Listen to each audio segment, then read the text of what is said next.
स्वागत है आपका हमारे YouTube चैनल तिलक महाकाल में। आज हम आपको बताएंगे कि समय से पहले और भाग्य से ज्यादा कभी नहीं मिलता। क्यों नहीं मिलता, इसे जानने के लिए हम एक कहानी से प्रेरणा लेंगे।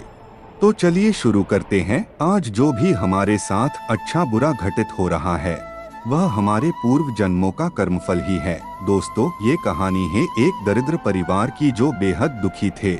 एक दिन माता पार्वती जब आकाश मार्ग से कहीं जा रही थी तो उन्होंने उस परिवार की स्थिति देखकर उन परिवार पर दया आ गई और माता पार्वती ने भगवान से अनुरोध किया कि प्रभु, आप तो सर्वशक्तिमान हैं, आप इन पीड़ितों का कल्याण क्यों नहीं करते।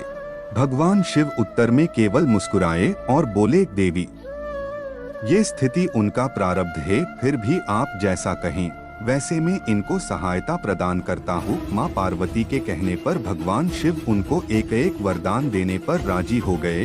भगवान शिव और माता पार्वती परिवार के समक्ष प्रकट हुए और सबको अपनी इच्छा अनुसार वरदान मांगने के लिए कहा।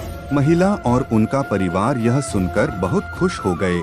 सबसे पहले महिला ने वरदान मांगा और बोली, भगवान, आप मुझे दुनिया की सबसे सुंदर महिला बना दें। प्रभु के तथास्तु कहते ही वो महिला सुंदर युवती में बदल गई। उसका पति यह देखकर मन ही मन सोचने लगा कि अब वो मुझे छोड़कर चली जाएगी। उससे अपनी पत्नी की खुशी सहन नहीं हो रही थी। अब वरदान मांगने की बारी उस महिला के पति की थी और उसने मांगा, भगवान, मेरी पत्नी को कुरूप राक्षसी बना दो। प्रभु के तथास्तु कहते ही वो महिला सुंदर युवती से राक्षसी बन गई।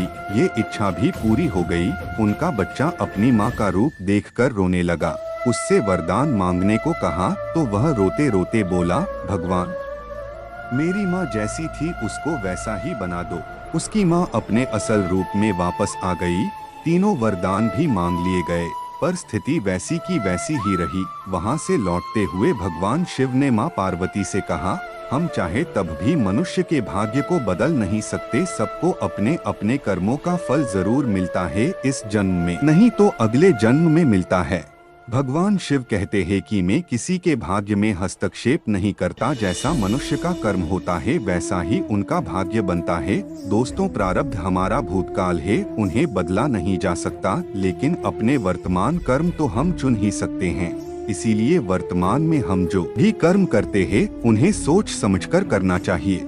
दोस्तों, इस वीडियो को बनाने में हमें 3 दिन का समय लगा है और आपको 1 मिनट भी नहीं लगेगा सब्सक्राइब करने में। इसलिए आपसे निवेदन है, कृपया हमारे चैनल को सब्सक्राइब करें। धन्यवाद।